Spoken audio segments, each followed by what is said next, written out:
¿Ya están allí, hermanos? Segunda de Tesalonicenses 2, podemos leer desde el verso 1 hasta el verso 4.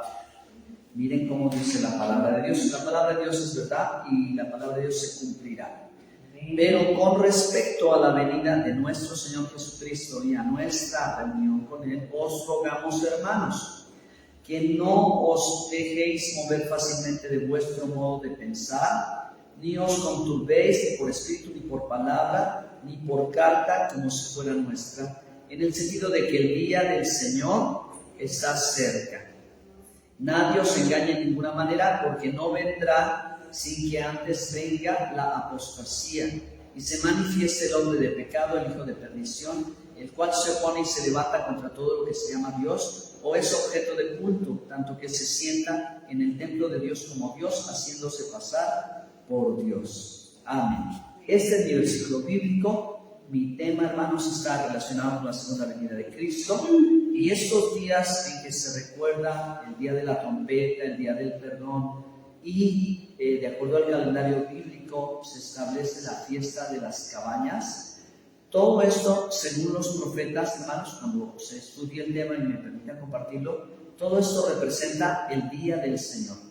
Se entiende por los profetas cuando ellos hablaban del día del Señor con las señales que corresponden al día del Señor, como decía nuestra hermana, el rapto o arrebatamiento, cuando dice, ¿verdad?, a la final trompeta, los muertos en Cristo resucitarán primero y luego nosotros. Pero el día del perdón también es un día de juicio a las naciones. El juicio de las naciones ocurre según la enseñanza del día de expiación, porque en el día de expiación el pueblo de Israel oraba por todos los países del mundo para que Dios tuviera misericordia del mundo, porque finalmente Dios es el Dios de los judíos, pero es el Dios de las naciones. Dios es el soberano, es el creador, es el Dios de Israel, pero es el Dios de todos los pueblos. Y Él, hermano, espera que todos los pueblos también se rindan ante Él. Por eso Jesucristo es Rey de reyes y Señor de señores. Amén. Pero las naciones se malhumoran, se enojan, se airan contra Dios y contra su ungido. Así que, hermanos, por eso es que vemos estas circunstancias, ¿verdad?, que hay intención de levantarse contra el pueblo de Israel. El país de Israel es ahora apenas una pequeña representatividad de lo que es Israel disperso entre todas las naciones. Y bueno, hermanos, pues eso entonces implica muchas cosas que están dispuestas en la palabra de Dios y que son proféticas. Y quiero aprovechar un pequeño paréntesis para platicarles que el día de anoche, hermanos, anoche tuvimos el gusto de irnos a comer una tostada y una mermelada. Y bueno, pues yo no tenía mucha hambre, pero ustedes saben, ¿verdad? La cena se hace por gusto. Así que me di un gusto, me comí una tostada enorme y una mermelada bien grande. Y bueno, ¿qué les platico, hermanos? Ya a la hora de acostarse, pues no tan fácilmente, ¿verdad? Pero ya más o menos a la entrada de la noche empecé a soñar. Y bueno, tuve un sueño que no me gustó, hermanos. No sé si fue por lo mismo, por eso les decía. Pero soñé que la gente, me ha tocado soñar en el mercado, la gente peleando y haciendo cosas que dices, ¿qué pasa? Me tocó ver como escenas en mi sueño, que la gente corría hacia un lugar, en las calles escondiéndose, porque había grupos armados que estaban haciendo esto y tras la gente. Y yo en una pequeña escena de mi sueño, y he tratado de entenderlos, interpretarlos correctamente. Pero eso, ¿verdad? Recordarle no tener miedo, porque no es para que nosotros tengamos miedo. Porque si le tememos a Dios, no tenemos por qué tenerle miedo a nadie. El que le teme a Dios, no le tiene miedo a nadie más. ¿Ok? Está en nosotros el temor de Dios, entonces Él tiene el control de todo. Pero prepararnos, esto es verdad. ¿Y cómo, hermanos, sabremos acerca del día del Señor? Que tiene que ver igualmente con que suene la trompeta final, con que venga el día del juicio, el Señor ponga sus pies en el monte de los olivos y allí, según lo que los profetas decían, los 1000 años según Apocalipsis en que reinará el Señor, será coronado por todas las naciones como Rey de Reyes y Señor de Señores. El segundo que nos va diciendo Apocalipsis, porque el Cordero está sentado en el trono, pero debe de venir aquí a este mundo a ser coronado y proclamado como Rey. Rey no solo de Israel, sino del mundo entero.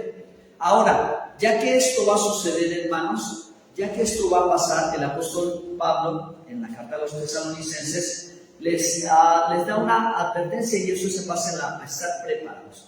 Que no nos dejemos llevar sin revisar la Escritura, ¿de acuerdo? Para que ninguno sea engañado respecto a estas cosas, lo que se necesita es conocer la palabra de Dios y conocer la Biblia. Hay una parte en la que me voy a centrar, y es la parte de tener cuidado. Es esta, cuando dice el versículo 3, nadie os engañe de ninguna manera, porque no vendrá, es decir, no vendrá Cristo sin que antes venga la apostasía. Brevemente, hermanos, quiero hablar acerca de la apostasía. ¿Sí? ¿Por qué quiero hablar de la apostasía? ¿Por qué elegí este tema de la apostasía? Bueno, porque como yo he venido compartiéndoles, hermanos, en cada domingo, cada semana, ya cerca de un año, que he elegido los pasajes de los libros de Génesis a Deuteronomio para contar la historia del pueblo de Israel, pero ahora como nuestra historia también. Porque de la manera en que Israel entró a la tierra prometida, que Dios iba delante de ellos, nosotros hemos entrado a nuestra tierra prometida, la vida en el Espíritu, el reino de Dios. Todas estas enseñanzas son una alegoría también, son una manera de expresarnos lo que a nosotros en el ámbito espiritual hemos aprendido. Pero la venida de Cristo dice, cercana está.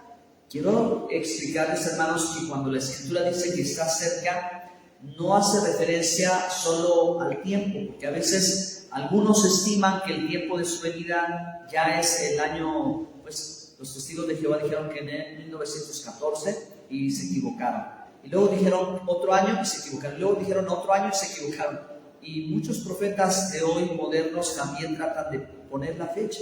De hecho, hermanos, hubo en YouTube, si ven algunos videos, gente que dijo que el septiembre 23, me parece, el Señor venía este año. En esta apenas hace unos pocos días ellos afirmaban, según sus cálculos, que era el tiempo de la venida del Señor, en el día de las trompetas, por lo que es la enseñanza. Pero la enseñanza es la que nos dice que Cristo viene, pero no pone fecha, ¿de acuerdo?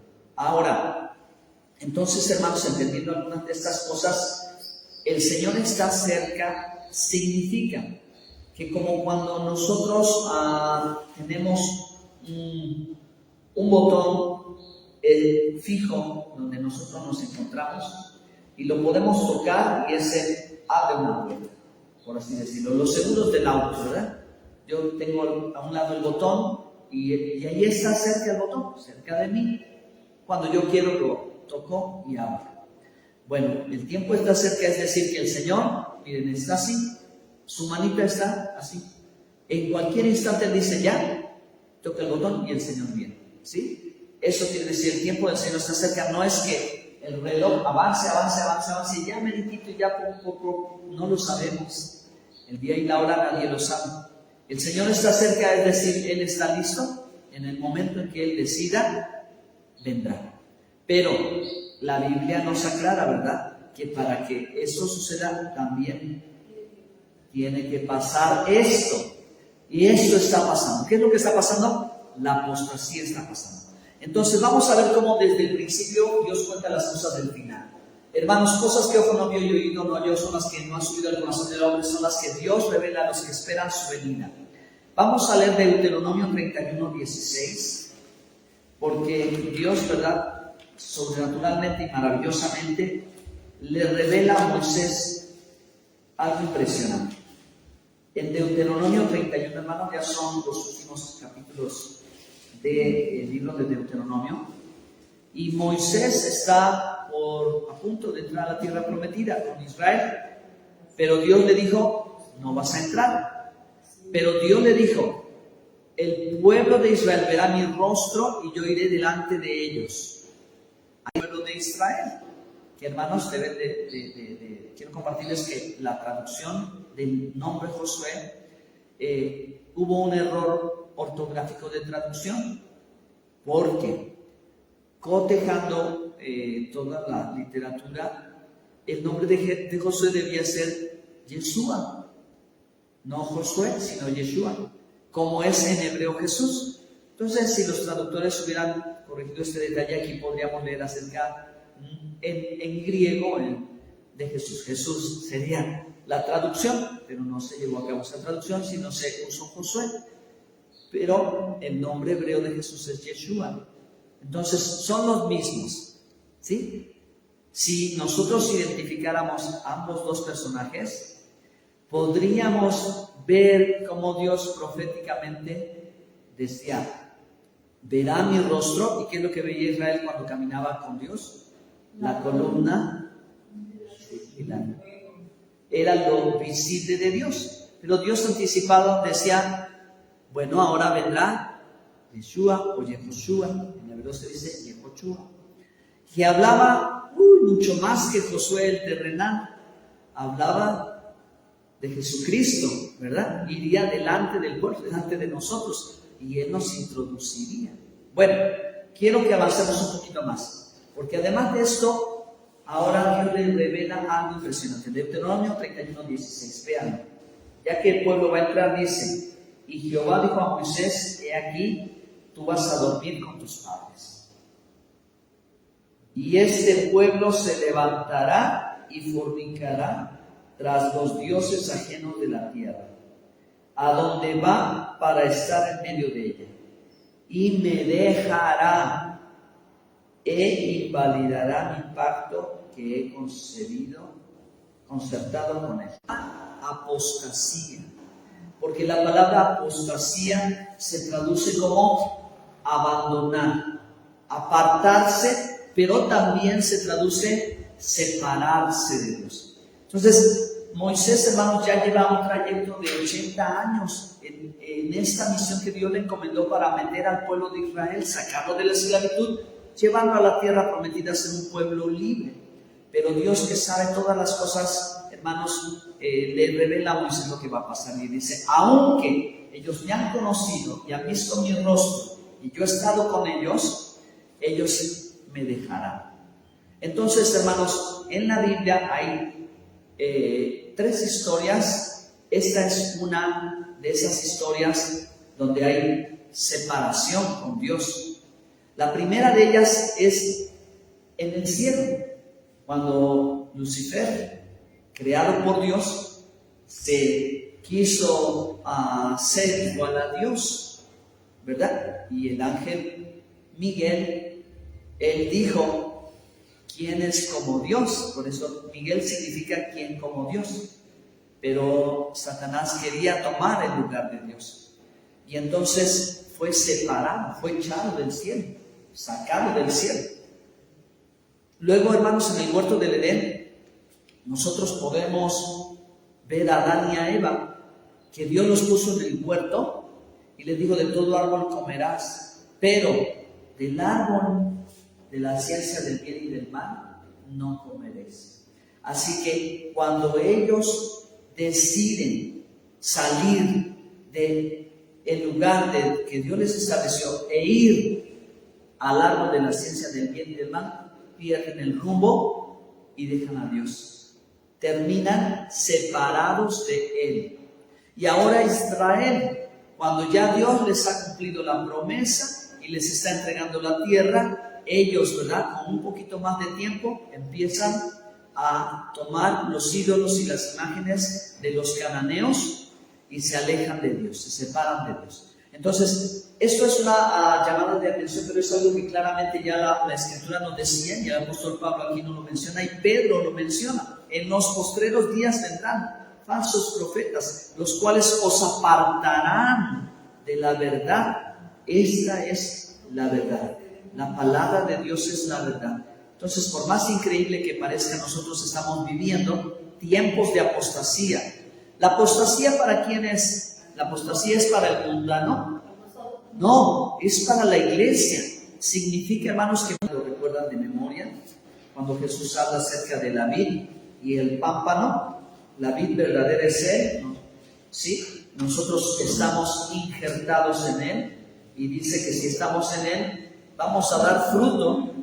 Y el verso 5, Juan 15:5, dice: yo soy la vid, vosotros los pámpanos, el que permanece en mí, yo en él, este lleva mucho fruto, porque separado de mí, nada podéis hacer. Y una vez más, hermanos, volvemos a tener la enseñanza, el recuerdo que Jesús nos da de nunca separarnos de Él, porque separarse de Jesús es apostatar de la fe. Y recuerde que la palabra apostatar significa abandonar, dejar o separarse. Entonces, por más difícil que pueda parecer, el pueblo de Israel, después de recibir la tierra, de ver a Dios, el rostro de Dios y de entrar a Canaán, se alejó de Dios. Y esa es la historia, se alejó de Dios y Dios tuvo, ¿verdad?, que volverlo a traer a Él nuevamente. Y la iglesia, pues bueno, cuesta trabajo entenderlo, hermanos, porque muchos de nosotros que veníamos de un contexto católico, ¿verdad?, dejamos la idolatría. Y cuando nosotros estábamos perdidos sin Dios y fe, sin esperanza, ni siquiera nos dábamos cuenta que estábamos perdidos. Simplemente vivíamos nuestra vida, pero fue el Señor el que nos abrió los ojos, el que nos quitó las escamas de los ojos y nos hizo entender que sin Él estábamos muertos en delitos y pecados. Entonces esto significó mucho, en verdad mucho, tanto para el Señor que lo entregó todo en la cruz, como para nosotros que tuvimos que seguirle y ser rechazados tal vez por familiares, amigos y personas que les sorprendió el cambio y dijeron: ¿a poco ya eres aleluya, hermano Piedra? O si venimos de una familia cristiana también fuimos rechazados, también tuvimos el bullying religioso, ¿verdad? También nos señalaron, no nos aceptaron, hubo problemas por causa de nuestra fe. Es que sí, hay iglesia que se separa de Él, pero por eso el Señor dijo: separados de mí, nada podéis hacer. Y voy a hacer énfasis para explicarles, hermanos, a qué se refiere el Señor con que nada podréis hacer. Porque una persona dice: bueno, a ver, yo hago mi vida, yo vivo mi vida, yo no soy creyente, ¿verdad? Pero yo tengo este reconocimiento, ya hice este logro, gané mucho dinero, soy feliz, viajo, hago lo que quiero. ¿Cómo dice Cristo que nada puedo hacer? Nada de hacer el bien puedes. Nada de hacer el bien, o sea, nada de que puedas agradar a Dios, porque la carne no agrada a Dios. Entonces las personas que tienen de pronto un pensamiento así, que ellas solas son independientes y no necesitan a Dios, hacen su vida, pero cuando contemplan el hecho de que en verdad hay que agradar a Dios, pueden decir: es que yo soy bueno, yo no le hago mal a nadie, tengo una vida moral, etcétera, etcétera, etcétera, ¿verdad? Pero de todas maneras, separados de mí, nada bien. Es decir, ¿cómo puedes obedecer la palabra de Dios? Porque a eso se refiere Jesús. Que una persona, hasta una persona puede tener una religión, puede tener un sentimiento de querer agradar a Dios, pero por sí sola no podrá, porque nadie se justifica por obras. No hay justificación, aunque las personas traten de tener una buena conducta, no están justificadas delante de Dios, porque Jesús dijo: nadie va al Padre si no es por mí. Yo soy el camino, la verdad y la vida. Nadie va al Padre, aunque pretenda, aunque tenga o quiera justificarse de buenas acciones y buenas obras. También la gente mala hace cosas buenas y la gente buena hace cosas malas. Entonces no hay justificación. Y el Señor dice: separado de mí no hay manera de agradar a Dios, no hay manera de obedecer sus mandamientos. Es imposible que alguien haga la voluntad de Dios si no es a través de Cristo. Entonces, hermanos, vamos aquí ya a la conclusión del mensaje de esta mañana para reflexionar acerca de lo que es abandonar a Jesús. Hay gente que abandona. Nosotros levantamos una casa y edificamos una casa, a veces pues pasa que el clima tiembla, etcétera. Alguna cosa puede deteriorar un muro, cualquiera, no ese, pero voy a hacer la ilustración, ¿verdad? Cuando nosotros revisamos después que pasa el clima, la humedad y todo eso, digamos las losas de la casa, ¿verdad? Echamos la losa, llueve mucho, y tal vez en la losa, por alguna razón, aparece una pequeña grietita. Esa grietita, si nosotros no la reparamos, ¿qué va a pasar? Nos va a filtrar. El agua va a empezar una gotita pequeñita, ¿verdad? Ya vimos como una pequeña cuadrilladura en la losa puede empezar a causar un problema. Si nosotros no lo arreglamos, ¿qué va a pasar? Se va a hacer más grande y al final la losa se mina y al final ya no sirve, ¿verdad? Se echó a perder. Entonces, tenemos que ser analíticos en el tema de la apostasía, porque a veces podríamos decir, eso está muy lejos, eso no sé en dónde será, qué iglesia será, en la iglesia de las letras, de las letritas L y todo eso, o qué tipo de pensamiento tendrán las iglesias seculares muy modernas. Hay una iglesia en Estados Unidos que hizo Halloween, ¿ustedes pueden creerlo? Iglesias que hacen cosas contrarias a la Biblia.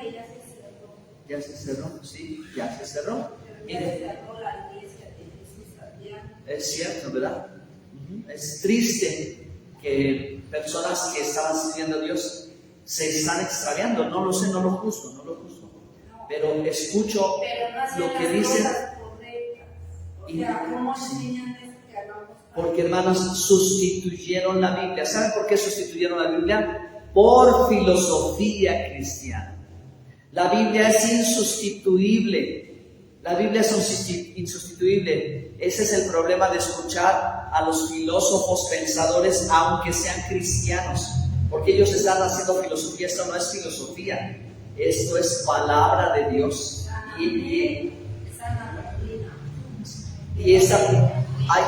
Hay que obedecer la palabra de Dios. No hay que cuestionar la palabra de Dios. Hay que obedecer la palabra de Dios. Entonces, hermanos, es difícil. Pero bueno, sustituirlo. No podemos reemplazarlo. Él es parte necesaria de nosotros. Porque Él está adentro de nosotros. Entonces, número uno, hermanos, cuando no estamos unidos a Cristo, entonces, hermanos, hay una tendencia a separarse.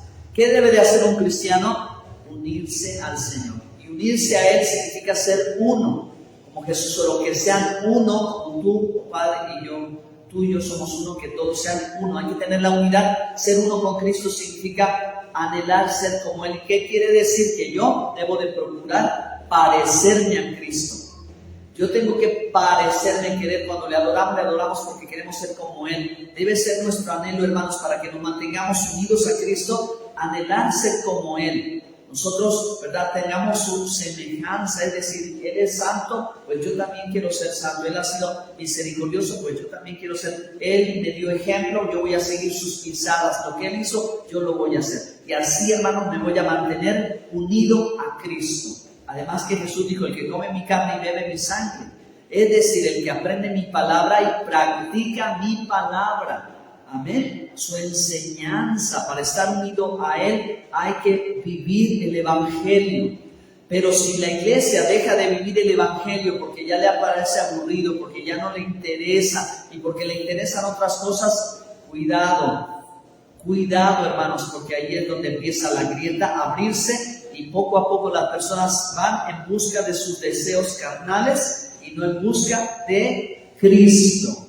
Segunda cosa, hermanos, cuando la gente deja de confesar a Jesús como su Salvador.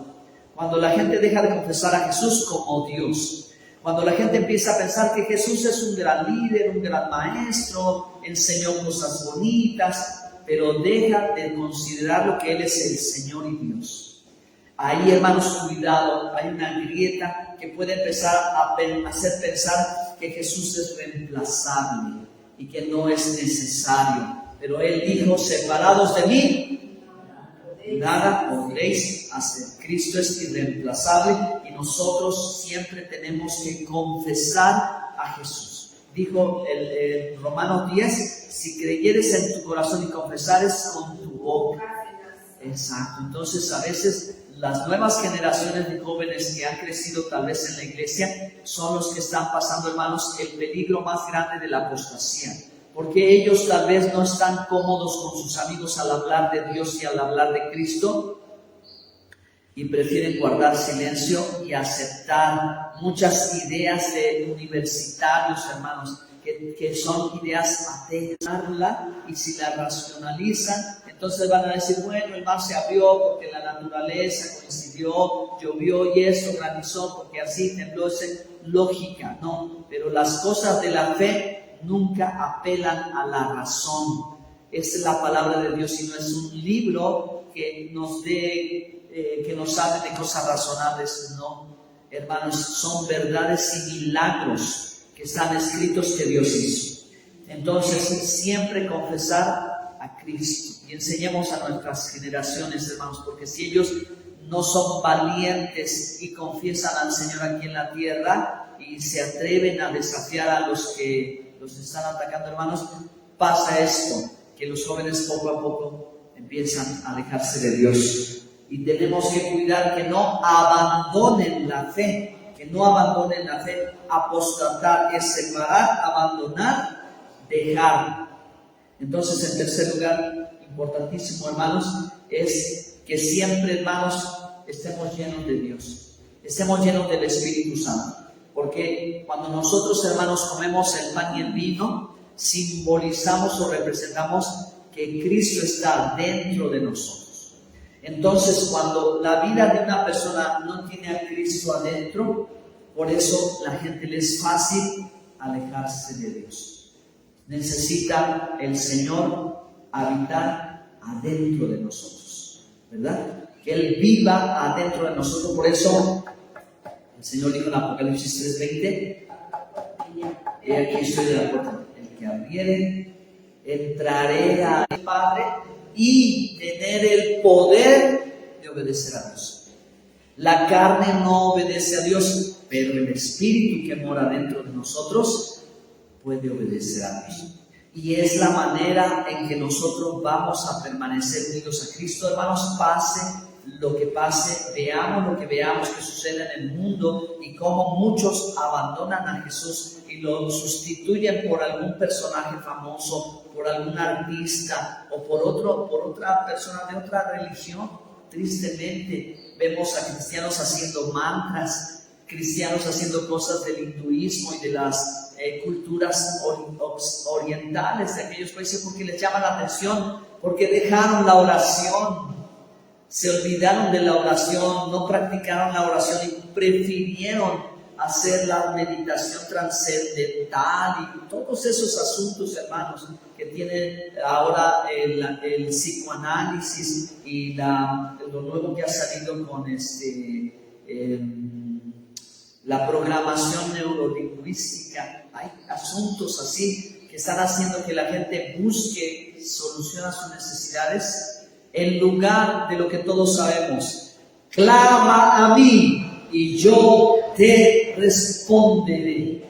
Amén. Y clama a mí significa yo acudo a mi Dios. Primero acudo a Dios, no dejo a Dios al final, después de que ya fui a buscar al vecino, al primo, al amigo, a la receta, aquí, por allá, y a ver qué remedio. Y ya como no hay otra opción, entonces busco a Dios. No. Por eso Israel dejó a Dios, porque era ya algo aparte. Y digo, pero si tengo a Dios, debo acudir a Él, porque Él me dice, clama a mí, yo te responderé. Si yo, hermano, acudo a Él, yo voy a estar permanentemente tomado de su mano. Amén. Separados de mí, nada podréis hacer. Es decir, no se puede agradar a Dios, no se puede obedecer a Dios, no se puede vivir para Dios sin Cristo. La religión quiere suplantar a Cristo, sí, pero no hay manera, hermanos. Así que Dios nos guarde y nos ayude para ser fieles hasta el día de su venida.